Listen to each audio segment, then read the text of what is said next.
सुभान अल्लाह। आऊज़ु बिल्लाहि मिनश्शैतानिर्रजीम। बिस्मिल्लाहिर्रहमानिर्रहीम। बारान रहमत। आज न्यूज़ की सहरी ट्रांसमिशन में मैं हूं आपका मेज़बान सैयद शहरियार आसिम। आज हम 17वीं सहरी की निशिस्त में मौजूद हैं और अपनी निशिस्त का आगाज़ इस बात से करूंगा कि वक्त अच्छा हो या बुरा चला ज़रूर जाता है। इसीलिए कहते हैं कि अपने अच्छे वक्त में कुछ ऐसा ना करो कि जब तुम्हारा बुरा वक्त आए तो लोग तुम्हें भूल जाएं। वक्त की अहमियत क्या है? कहते हैं कि गुजरा हुआ वक्त कभी वापस नहीं आता और यह बात बिल्कुल ठीक है। जो काम वक्त पे हो जाए वही अच्छा है। जो लोग वक्त की अहमियत को नहीं समझते उनके लिए क्या हुक्म है? आज 17वीं सहरी है और आज ही के रोज ग़ज़वा-ए बदर हुई थी। मुसलमान और कफ़ारों के बीच में पहली जंग। आज की इस नशिस्त में इस जंग में होने वाले वाक़यात भी हम जानेंगे। हमारे साथ मौजूद हैं मुफ्ती मोहसिन उज़्ज़मा साहब। अस्सलाम वालेकुम। वालेकुम अस्सलाम व रहमतुल्लाहि व बरकातुहू। हमारे आज के मेहमान मशहूर व मारूफ बिजनेसमैन मोहसिन फ़िरोज़ साहब। अस्सलाम वालेकुम। आपको खुशामदीद कहते हैं। उनके बराबर में मौजूद हैं डॉक्टर मुबश्शिर आलम। अस्सलाम वालेकुम। वालेकुम अस्सलाम। अपनी निशिस्त को हम आगे बढ़ाते हैं और नातख़्वानी के फ़राइज़ अंजाम देने के लिए आज हमारे साथ मौजूद हैं सलमान आलम। इनसे दरख्वास्त करूँगा कि नात शरीफ पेश करें। दुरूद पाक पढ़ लीजिए। अल्लाहुम्मा सल्लि अला सय्यिदिना मौलाना मुहम्मदिन व बारिक वसल्लम। इश्क़े सरकार में जो दिल भी तड़पता होगा मेरा ईमान है ताहश्र महकता होगा। मेरा ईमान है ताहश्र महकता होगा। जिस पे चल कर मेरे सरकार मदीने पहुँचे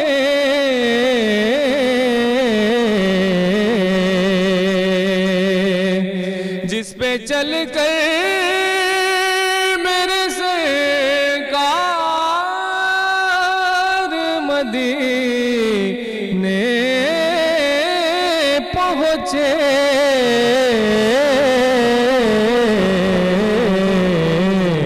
तो कितना खुशबख्त मदीने का वो रास्ता होगा। और मेरे सरकार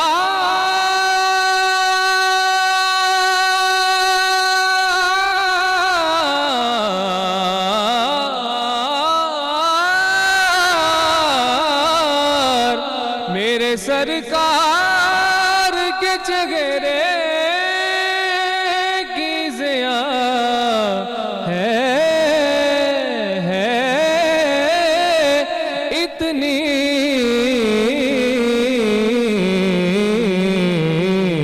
कि शम्स भी देख के आँखों को झपकता होगा, शम्स भी देख के आँखों को झपकता होगा। और होती किस्मत तो कभी आँख से देखा होता,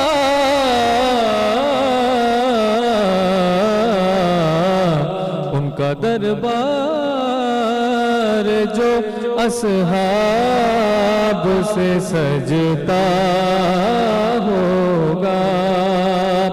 मेरा ईमान है ताहश्र महकता होगा। सुभान अल्लाह, सुभान अल्लाह। सलमान, बहुत खूब, बहुत खूब। आप हमारी नशिस्त पे मेरे ख्याल से पहली बार आए हैं। बिल्कुल पहली बार आए और बहुत खूबसूरत आपकी आवाज़ माशाल्लाह। बहुत सारी दुआएं आपके लिए, अल्लाह ताला बहुत खुशियाँ अता फरमाएं आपको। अपने मेहमान की जानिब बढ़ते हैं। मोहसिन भाई, इस वक्त में सूरत हाल पूरे मुल्क की लॉकडाउन की वजह से बड़ी बुरी है, तो इस वक्त क्या देख रहे हैं आप? क्योंकि आपके माशाल्लाह काफ़ी बिजनेसेस भी हैं। एक बिज़नेस तो आपका फार्मास्यूटिकल का चले, वो तो चल रहा है, इसके अलावा जो दूसरा आपका बिज़नेस है कि क्या लॉसेस देख रहे हैं आप इस वक्त? देखिए जी, इस वक्त जो अनफॉर्चुनेटली पूरी दुनिया में ये जो एक क्राइसिस आया हुआ है, जिससे सारी चीज़ें जो हैं वो बंद हैं और उसके लॉन्ग टर्म जो है इम्पैक्ट है, जो we are as a business man we are seeing at least 1.5-2 साल जो है इसको रिकवर होने में लगेगा, जो आप एक स्मूथ उस पर आएंगे। क्योंकि बहुत सारे जो बिजनेसेस हैं उनमें जो प्रॉब्लम आई है कि जी लोगों के जो माल तैयार हैं वो एक्सपोर्ट नहीं हो सके। बिल्कुल। फिर लोगों के जो है वो अपना रेंट जो है डिफरेंट दुकानों के वो अब कहाँ से पे करेंगे, इतने अरसे से एम्प्लॉयज़ को सैलरी देना। और एज अ बिजनेसमैन जो मैं समझता हूँ कि जी इसमें मतलब गवर्नमेंट जो है वो अपनी तरफ से कोशिश कर रही है, बट इसमें और एफर्ट्स करने चाहिए। और ख़ास तौर पे एज अ बिजनेसमैन हमें उन लोगों का ख्याल ज़्यादा रखना चाहिए जो वाइट कॉलर हैं, जो आपके पास जॉब कर रहे हैं 9 to 5 या 9 to 6। वो बेचारे किसी से हाथ नहीं फैला सकते, मांग नहीं सकते, क्योंकि जो नीचे आपके जो जूनियर लोग होते हैं उनको कहीं ना कहीं से ज़कात और दूसरी चीज़ों में हेल्प हो जाती है। बिल्कुल। और वो बेचारा जो 20-25 या 50-60 हज़ार रुपये की सैलरी अर्न कर रहा है, तो वो किसी के सामने जा नहीं सकता अपनी इज़्ज़त के खातिर, तो उसके लिए सबसे ज़्यादा डिफ़िकल्टीज़ हैं। ट्रू। तो हम बिज़नेस वालों को भी चाहिए कि उनका भी ख़ास तौर पे ख्याल करें और उनको जो है वो जिस तरह से हो सकता है सपोर्ट उनके बच्चों की फ़ीसों में और दूसरी चीज़ों में हमें देखना चाहिए। दूसरे आई बिलीव कि जी हमारे जो सराउंडिंग में लोग हैं, नेबर्स हैं, या आपके यहाँ जो एम्प्लॉय काम कर रहे हैं आपके घरों में, उनका जितना ख्याल कर सकें। क्योंकि अगर आपने ये चीज़ नहीं की तो गॉड फॉरबिड आपके यहाँ जो है वो अपना क्या कहते हैं सिविल वॉर के भी चांसेस हो सकते हैं, क्योंकि कोई भी आदमी बर्दाश्त नहीं करेगा कि उसका बच्चा बीमार हो और उसको मेडिकेशन ना मिल रही हो। सही बात। तो वो किसी भी एक्सटेंट पे जा सकता है। अच्छा मोहसिन भाई, जो आपने बात करी वो बहुत अच्छी बात है और ऐसी सोच रखना भी एक अच्छी बात है, लेकिन जैसा कि आप ही ने कहा कि बहुत से ऐसे लोग थे कि जिनका माल तैयार था, जो बाहर जाना था, कुछ लोगों का अमेरिका जाना होता है, यहाँ जाना होता है, और करोड़ों का माल तैयार है, अब कोई ख़रीदने वाला नहीं है। अच्छा, इस वक्त में मैं ये देख रहा हूँ कि जो स्पेशली बिजनेसमैन हैं वो खुद एक साइकोलॉजिकल इशू का शिकार हो गए हैं। उनमें खुद इतना डिप्रेशन आ गया है कि यार अब आगे क्या होगा, अगर हमारा ये करोड़ों का माल ज़ाया हो गया तो क्या होगा। ऐसी सूरत हाल में फिर वो कैसे ख्याल रखेंगे, क्योंकि वो तो खुद एक प्रेशर का शिकार हुए हैं। देखिए, आई बिलीव एज अ मुस्लिम हमें अल्लाह के हाथ में है सारी चीज़ें, आपका नफ़ा नुकसान सारा उसने लिखा हुआ है, बट डेफिनेटली आपने वेज ढूंढने हैं, क्योंकि ये एक साइकिल है कि कुदरत का एक निज़ाम है, किसी को जो है वो ऊपर की तरफ लेके जाता है और किसी को नीचे की तरफ लेकर आता है। तो इसी लॉकडाउन में बहुत सारे लोग हैं जिनके साथ बहुत नेगेटिव चीज़ें थी, अल्लाह ताला ने उनको पॉजिटिव की तरफ कर दिया, और जो बहुत पॉजिटिव थे वो इस वक्त हो सकता है नेगेटिव की तरफ अल्लाह ना करे चले गए हों। तो ये कुदरत का निज़ाम है। आई बिलीव कि हमें डिप्रेशन में जाने से बेहतर है फाइट करें, सॉल्यूशंस निकालें, कि देयर इज़ ऑलवेज अ वे, कि आप कहीं ना कहीं से अल्लाह ताला आपके लिए रास्ता निकालता है, बेशक। मगर आपको उसको ढूंढना पड़ता है। बेशक बेशक। कि जब तक आप खुद एफर्ट नहीं करेंगे और आप सिर्फ डिप्रेशन में बैठ जाएंगे तो आपकी जो चीज़ हाथ में है वो भी निकल जाएगी। बिल्कुल। अच्छा, ये जो आपने, क्योंकि आप लोगों की जो फार्मा है उसमें उसका सैनिटाइजर्स का काम बड़ा अच्छा है, मैंने देखे भी हैं आपके सैनिटाइजर्स बहुत अच्छे हैं। अच्छा, इस वक्त मोहसिन भाई एक बड़ी जो प्रॉब्लम है वो ये है कि बाज़ार में हर चौथा बंदा सैनिटाइज़र लेकर आ गया, ख़ास तौर पे आफ्टर कोरोना। और मैंने लालू खेत में भी बनते हुए देखे, और मैंने जो है वो 200 से लेके 300 के भी, और लोगों ने इसमें लाखों रुपए कमा लिया। तो किस तरह हम पहचान करें कि जो एक्चुअल सैनिटाइज़र है वो ये है, और ज़रा सा सैनिटाइज़र के बारे में हमें बताएं। देखिए, अनफॉर्चुनेटली हमारे यहाँ जब भी कोई ऐसी चीज़ होती है तो लोग जो हैं, बहुत सारे अच्छे लोग भी हैं, बुरे लोग भी होते हैं। बहुत सारों ने जो है इसका एडवांटेज उठाया और उन्होंने जो मतलब without any technical support sanitiser बनाने शुरू कर दिए।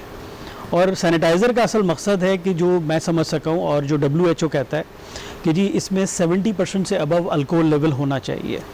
जैसे पानी का, जब पानी बॉयल होता है उसका आप कहते हैं जी 100 डिग्री पे जाकर पानी बॉयल होता है, बिल्कुल, या उसके जंप स्केल होते हैं। तो इसी तरीके से कोरोना जो है वो आपका 70% अल्कोहल लेवल है या उससे ऊपर है तो कोरोना किल होता है। अगर वो चीज़ नहीं है तो इसका मतलब है कि आप लोगों की जानों के साथ खेल रहे हैं और नुकसानदेह है। आपने अपने बच्चों को या फैमिली मेम्बर को कहा कि जी मैंने सैनिटाइज़ कर लिया, बट अनफॉर्चुनेटली वो सैनिटाइज़ नहीं हुआ, जो उसकी रिक्वायरमेंट है वो पूरी नहीं हुई। तो उसमें लोगों ने बड़ी ज़्यादती की है, बहुत सारों ने, बिल्कुल। और उन्होंने जो है वो अपना घरों में बैठ के सैनिटाइज़र बनाए गए हैं और वो मजबूरी के तौर पे दुकानदारों ने लिए। तो उसमें मेरी सजेशन है लोगों को कि जी वो किसी अच्छी रेपुटेबल फार्मेसी से या सुपरमार्केट से ख़रीदें। नंबर 1, ब्रांड ज़रूर देखें कौन सा ले रहे हैं। उसके साथ साथ अगर फार्मा कंपनी का है तो उसमें एडवांटेज है कि जी उसके पीछे पूरी टेक्निकल सपोर्ट है, ड्रैप से रजिस्टर्ड है, और फार्मास्यूटिकल कंपनीज़ या जो अच्छी रेपुटेबल कंपनीज़ हैं वो कभी अपनी साख को ख़राब नहीं करेंगी और उनकी कोशिश होती है कि वो ईमानदारी से अच्छी चीज़ बनाएं। बिल्कुल, इससे रिलेटेड और भी बहुत सारे सवाल हैं, लेकिन ये बात जो मोहसिन भाई ने कही बिल्कुल ठीक है। बहुत ही दुख की बात है कि आपने लोगों की ज़िंदगियों से खेला, स्टिकर लगा लगा के बस, और एक वो बॉटल में पता नहीं क्या डाल के आप लोग देने लगे। मैंने काफ़ी जगहों पे देखा है, दुकानदार भी ख़रीद लेते हैं और वो मजबूरी का नाम क्या है या क्या क्या, लेकिन आप लोगों की ज़िंदगी से खेल रहे हैं। एक बेचारा गरीब वो ख़रीदता है, अपने बच्चे के हाथ पर लगाता है और ये सोचता है कि मैंने अपने बच्चे को सैनिटाइज़ कर दिया, और अगर खुदा ना खास्ता ये मर्ज़ उसको लगता है तो इसके ज़िम्मेदार सबसे बड़े वो लोग जो काम कर रहे हैं। लेकिन मुझे समझ नहीं आता मैं किन लोगों को समझा रहा हूँ, क्योंकि ये वो लोग हैं, ये वही लोग हैं जो रमज़ान मुबारक आते ही जो है अशिया खुर्दनोश की कीमतें बढ़ाते हैं। ये वही लोग हैं जो नाजायज़ मुनाफाखोरियाँ कर रहे होते हैं। ये वही लोग हैं जो जमा कर लेते हैं चीज़ें, ज़ख़ीरा अंदोज़ी कर लेते हैं। बस अल्लाह ताला जो है इन्हें हिदायत दे। मोहसिन भाई, आपकी जानिब आऊँगा, और हम वक्त की अहमियत पे बात करने से पहले मैं चाहूँगा कि ग़ज़वा बदर के बारे में हमें बताएं कि ग़ज़वा बदर कब हुई, कहाँ हुई और उसके होने की वजह क्या थी। औज़ु बिल्लाहि मिनश शैतानिर रजीम, बिस्मिल्लाहिर रहमानिर रहीम। ग़ज़वा बदर ये इस्लाम की वो जंग अज़ीम है जिसने अल्लाह ताला की मदद नुसरत और अल्लाह के रसूल अकरम सल्लल्लाहु अलैहि वसल्लम की शान और दीन इस्लाम की शान को उजागर करके दिखाया। इस दिन को हम यौमुल फ़ुरक़ान कहते हैं।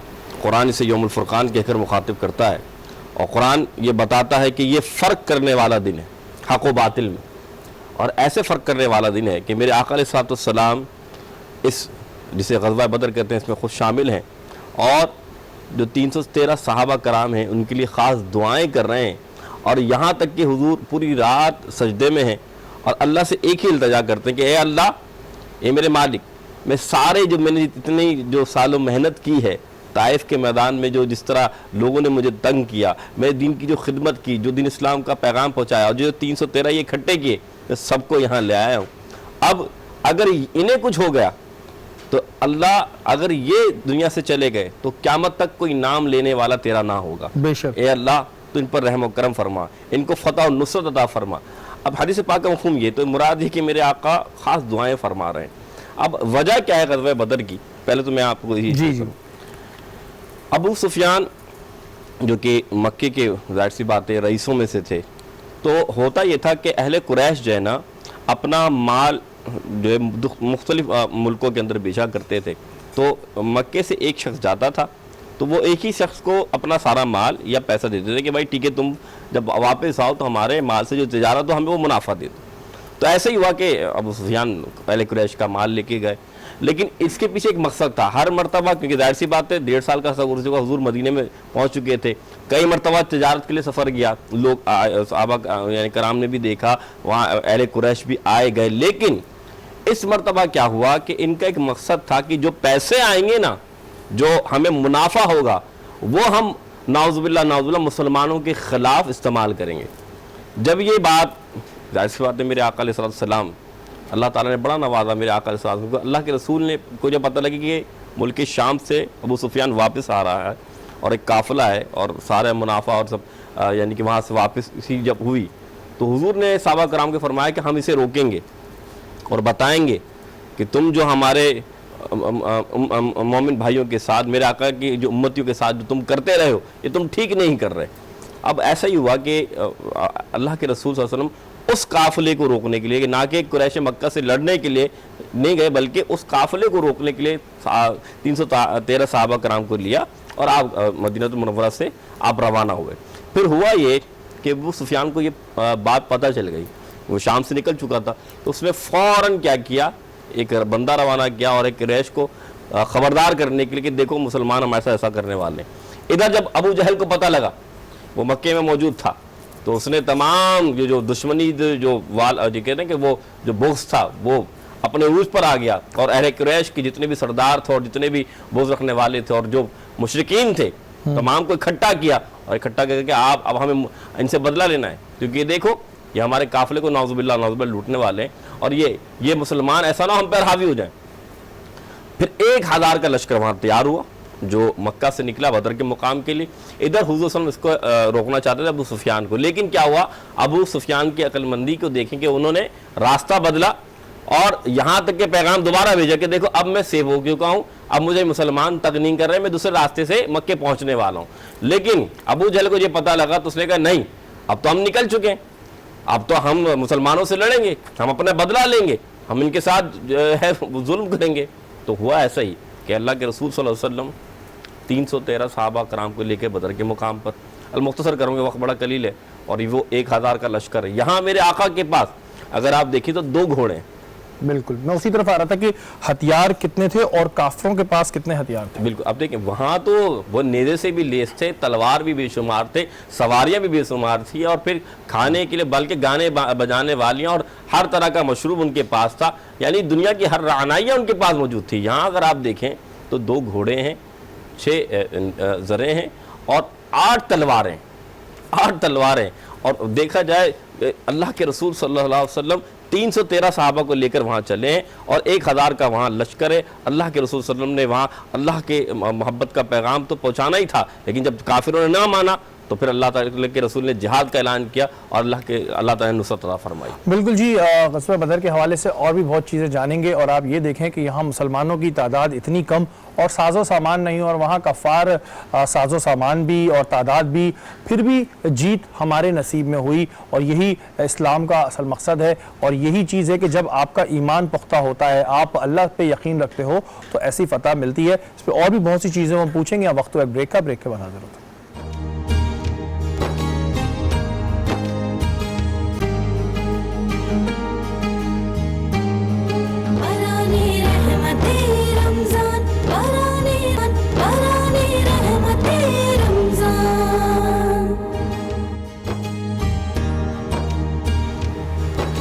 बारान रहमत आज न्यूज़ की शहरी ट्रांसलेशन में एक बार फिर आपको खुशामदीद कहते हैं। और इस वक्त हम मौजूद हैं सोबिया के साथ। अस्सलाम वालेकुम। वालेकुम अस्सलाम। सोबिया कैसी हैं आप? अल्लाह का शुक्र, आप बताएं। सोबिया ये क्या आप बना रही हैं कि झाट झाट झाट क्या बना रही हैं जनाब आज? अच्छा, आज जो है हम बना रहे हैं कटाकट। हम बहुत खाते हैं, बीफ का खाते हैं, बिल्कुल, चिकन भी खा लिया, बिल्कुल खाया। फिश का कटाकट मैं बना रही हूँ। अच्छा, फिश का जी, कटाकट। बिल्कुल। तभी इन्होंने जब ये हटाया तो एकदम से फिश की वो आई, तो ये फिश का कटाकट कैसे बनेगा? अच्छा, बेसिकली फिश का कटाकट बनेगा कि हमने कांटे वाली मछली तो बिल्कुल नहीं लेनी, क्योंकि फिर हम उसका कटाकट बनाएंगे तो कांटे मुंह में आएंगे। आपने बेसिकली फिंगर फिश लेनी है, उसको हमने नमक लगा के रख दिया ताकि उसकी हींग खत्म हो जाए हाफ। फिर अब हमने उसको, ये जो मैंने रखा हुआ है बेसिकली इसमें कोई ऑयल नहीं है, पानी में लहसुन अदरक को मैंने मिक्स कर दिया और फिंगर फिश को डाल दिया पकने के लिए। तो जब ये पक जाएगी तो फिश आपको पता है इतनी सॉफ्ट हो जाती है कि आप उसको चमचा मारे वो टूट जाएगी। बिल्कुल ठीक है। और ये मैंने मेथड इसलिए बताया कि हींग जो होती है लोगों को पसंद नहीं होती है, हम फिश अवॉइड कर देते हैं हींग की वजह से सिर्फ।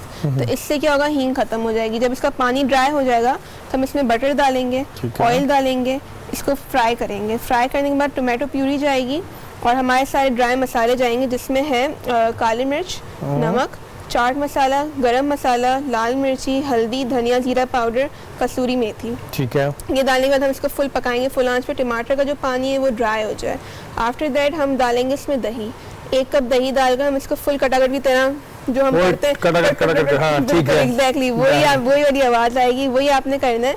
और फिर इन दी एंड हम इसमें कसूरी मेथी डालेंगे और ये रेडी हो जाएगा। ये रेडी हो जाएगा। और अभी जब हम शो कर रहे होंगे तो हमें वो आवाज़ आएगी कट कट कट, तो समझ जाइएगा तो टेक्निकल प्रॉब्लम नहीं है, वो सोबिया कर रही हैं जी। चलें आज हम फिश कटाकट भी खाएंगे सोबिया के हाथ से।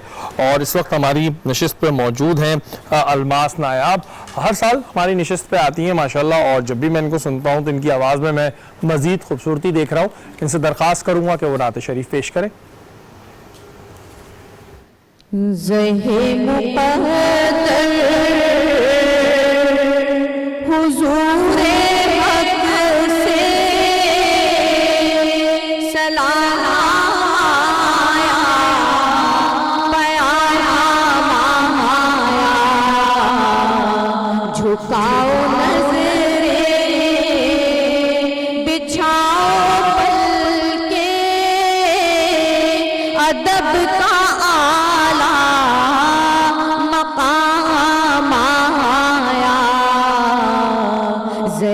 मुक़द्दर ये कौन सर से कफन लपेटे चला है उल्फत के रास्ते पर। ये कौन सर से कफन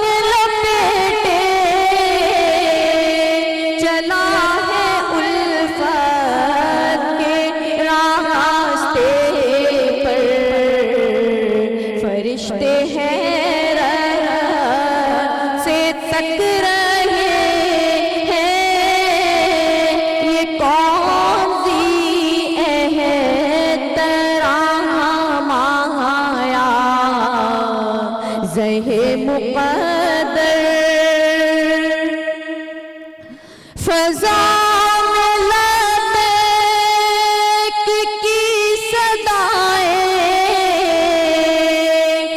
फरिश्ता अर्श गूंजती हैं, फ़ज़ा में लबैक की सदाएं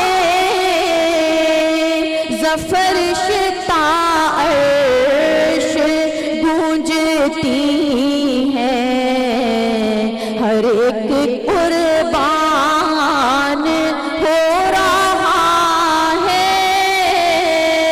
ज़बां पे ये किसका नाम आया, ज़हे मुक़द्दर हुज़ूरे हक़ से सलाम आया, प्याम आया, झुकाओ नज़रें, बिछाओ पलके,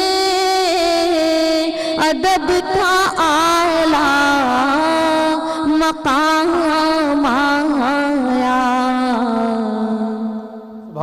सुभान अल्लाह, बहुत खूब मेरी बहन, बहुत खूब माशाल्लाह। अल्लाह ताला आपको बहुत सारी खुशियाँ दे और बहुत खूबसूरत आवाज़ है, हर साल हम इनको सुनते हैं माशाल्लाह। और डॉक्टर मुबश्शिर आपकी जानिब आऊँगा। एक जगह हम बात कर रहे थे वक्त की, क्या वजह है कि आजकल लोग जो है वक्त को इतनी अहमियत नहीं देते, जबकि कहते हैं गुजरा हुआ वक्त वापस नहीं आता। लेकिन हमारे यहाँ ये होता है कि लोग वक्त बहुत ज़ाया करते हैं।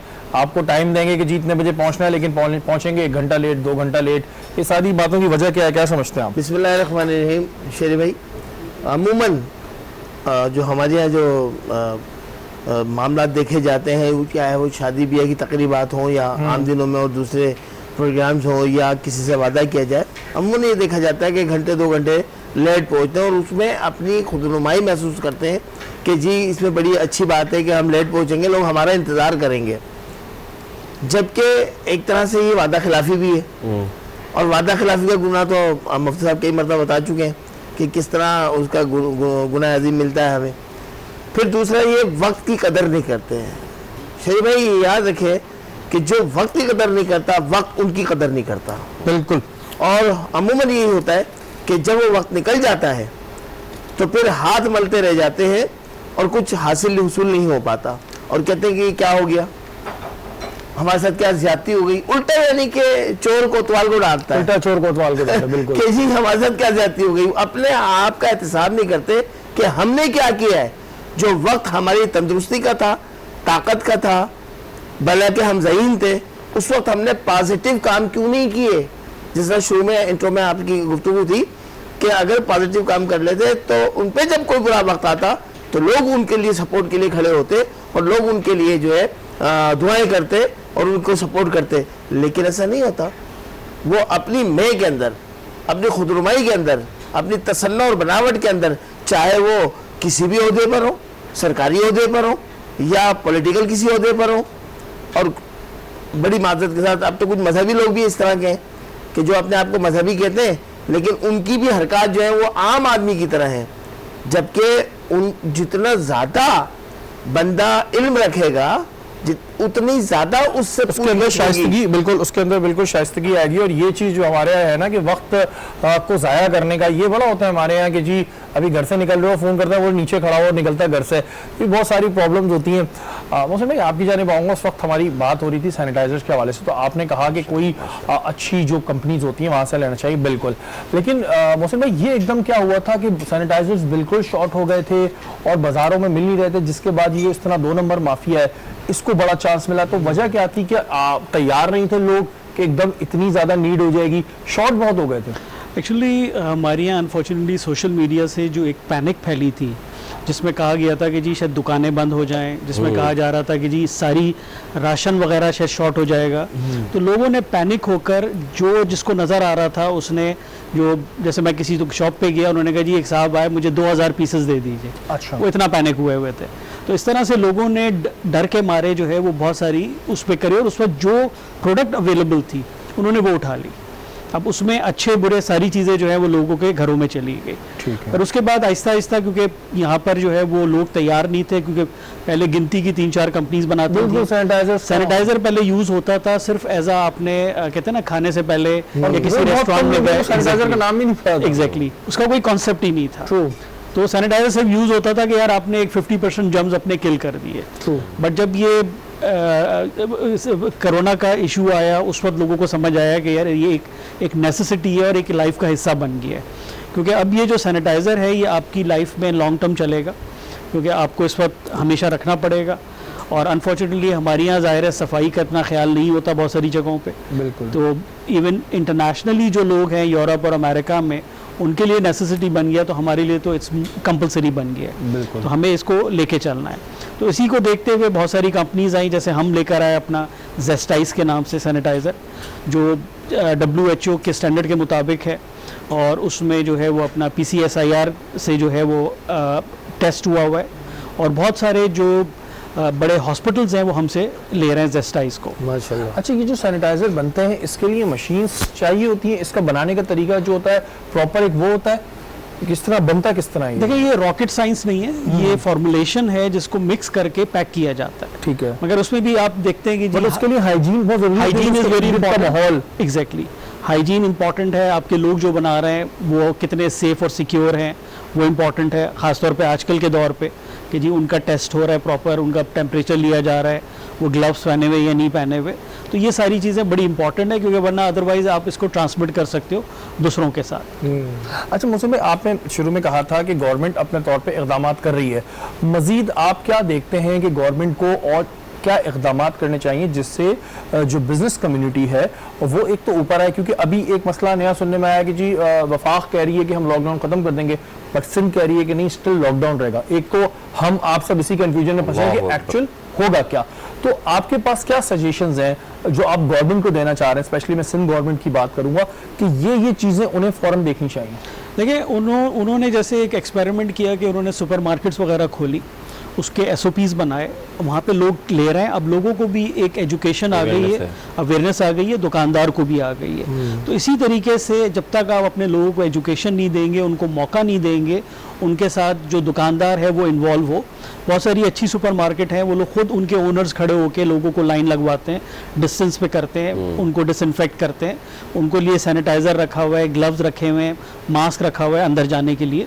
तो इसी तरीके से एवरीबडी शुड, जितने भी जो आप आहिस्ता आहिस्ता खोलते रहें, चाहे आप मॉल्स खोलें, दूसरी चीज़ें खोलें, तो उसमें ये सारी चीज़ें इम्प्लीमेंट कराई जाए और उसको मॉनिटर किया जाए फ्रॉम द गवर्नमेंट। और देखें, इसमें जाहिर है कि ये कोई ऐसा नहीं है कि अल्लाह ना करे ये बहुत पुरानी चीज़ है, ये हर एक के साथ होती रहती है, ये हम सब के लिए एक नया एक्सपीरियंस है। अच्छा, हमारे यहाँ अनफॉर्चुनेटली कुछ लोगों का बिलीव है कि जी कोरोना कुछ भी नहीं है, हाँ, ये सिर्फ एक ड्रामा है। बहुत से सवाल आते हैं, बहुत सारे इस तरह के सवाल आते हैं।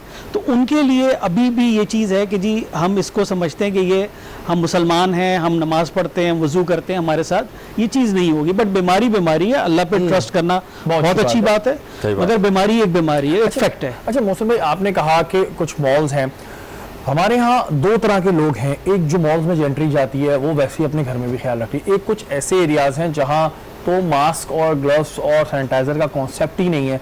फिर अगर हम मार्केट्स की बात करें तो कुछ मार्केट तो इतनी कंजस्टेड हैं कि जहाँ सोशल डिस्टेंसिंग का तो हम सवाल ही नहीं कर सकते। ऐसी सूरत हाल में क्या करना चाहिए? चलें, आप अगर एक ओनर है, आप अपने तौर पे करेंगे, अवाम को किस तरह एजुकेट करें, खास तौर पे उनको जो अभी भी कहते हैं यार नहीं ठीक है, और फिर कुछ लोगों का ये कहना होता है कि जी सैनिटाइजर महंगे होते हैं, मास्क महंगा होता है, तो हाउ कैन वी अफोर्ड? देखिए, सबसे पहले तो एक चीज़ बड़ी इंपॉर्टेंट है जो गवर्नमेंट को पूरे पाकिस्तान में सोचना चाहिए। अगर आप मॉल खोलते हैं, सबसे ईजी है मॉल को ऑर्गेनाइज़ करना, क्योंकि वो एक चार दीवारी के अंदर है। उसके अंदर अगर आपका सारा अपना सैनिटाइजिंग का सामान रखा हुआ है, मास्क रखे हुए हैं, ग्लव्स रखे हुए हैं। जैसे दुबई ने खोला, उन्होंने कहा कि जी अगर आपकी कैपेसिटी 50,000 लोगों की है तो आप 25,000 अलाउ करेंगे, ठीक है। उसमें टाइमिंग आप देख सकते हैं, आपका जैसे ही एक नंबर ऑफ़ पर्सन बढ़े आप उसको रोक दें। दुकान पे आप मॉनिटर कर सकते हैं कि जी आपकी अगर एरिया है 1000 स्क्वायर फीट, तो आपने 10 लोगों से ज़्यादा अंदर नहीं जाने देना। तो मॉल्स को जो है वो सबसे आसान है कंट्रोल करना। तो इसके अलावा जो बाहर शॉप्स हैं, दूसरी चीज़ें हैं, मैंने जैसे बताया कि जी जब तक हम लोगों को मौका नहीं देंगे करने का, तो ज़ाहिर है डेफिनेटली उसके बगैर हो नहीं सकता। आप जोड़िया बाज़ार वगैरह जाएँ, वहाँ पे आपने देखा होगा कितना रश है, वो भी चीज़ एक चल रही है ना। तो इसी तरीके से आप ग्रेजुअली जो है वो जितना जल्दी हो सके इसको चीज़ों को खोलेंगे, लॉकडाउन ख़त्म करेंगे, तो आप कंट्रोल कर सकते हैं। वरना आप इंतज़ार में ही रहेंगे कि जी कब तक होगा। उस वक्त तक बहुत सारी चीज़ें हमारे हाथ से निकल चुकी होंगी, अल्लाह ना करे, और कंट्रोल से बाहर हो जाएंगी। अच्छा मौसम भाई, आप समझते हैं कि जो, क्योंकि अब ये एक लाइफ टाइम एक समझ लीजिए चीज़ हमारे साथ है कि हमें मास्क भी रखना है, सैनिटाइज़र भी करना है, तो इसको अब एक हुकूमत की जानिब से बनाने वालों को इतना रिलीफ देना चाहिए कि ये कीमत में इतना हो जाए कि हर बंदा अफोर्ड कर सके। इस बारे में कुछ है आपके प्लान्स हैं? बिल्कुल जी, जैसे जितने भी ऐसे अब जो एक हर इंसान की लाइफ का हिस्सा बन गया है, जैसे मास्क है, सैनिटाइज़र है, अपना इसका जो थर्मोमीटर गन्स हैं, इन चीज़ों पे ड्यूटीज़ जो हैं वो ख़त्म करनी चाहिए। जो अगर हैं कोई ड्यूटीज़ वो ख़त्म कर देनी चाहिए।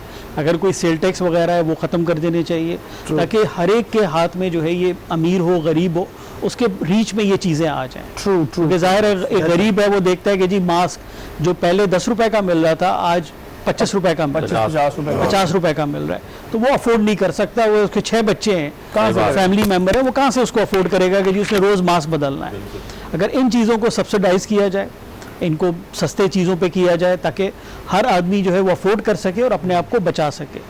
अभी भी आप देख रहे होंगे, कोई भी अगर बहुत सारे लोग हैं जो बेचारे अगर उनको 6 मास्क चाहिए तो 300 रुपये बन जाते हैं, तो वो कहते हैं यार इम्पॉसिबल है।